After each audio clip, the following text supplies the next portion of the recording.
காலையில் டிஃபன் ஒழுங்காகவே சாப்பிட மாட்டேறாங்களா?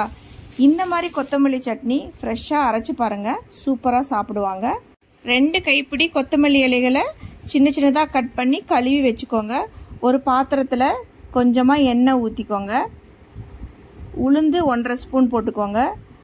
1/4 மூடிக்கும் கொஞ்சம் கம்மியாக தேங்காய் போட்டுக்கோங்க. கருவேப்பிலை இலைகள், கொஞ்சமாக புளி, 2 பல் பூண்டு, இது எல்லாத்தையும் நல்லா ஃப்ரை பண்ணிக்கோங்க. அதுக்கப்புறம் நல்லா க்ளீன் பண்ணி வச்சுருந்தா கொத்தமல்லி இலைகளும் போட்டுக்கோங்க.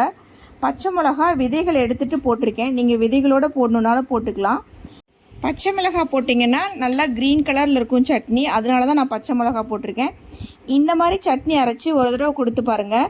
கடுகு, உளுந்தம்பருப்பு, கடலைப்பருப்பு இது எல்லாத்தையும் தாளித்து அந்த சட்னியில் போட்டு நல்லா மிக்ஸ் பண்ணி தோசைக்கு சர்வ் பண்ணி பாருங்கள். தோசையை 3, 4, 5, 6ன்னு சாப்பிட்டுட்டே இருப்பாங்க. என்னோடய சமையல் பிடிச்சிருந்துச்சுன்னா என் பேஜை ஃபாலோ பண்ணுங்கள். இதே மாதிரி சமையல் பண்ணி சாப்பிடுங்க.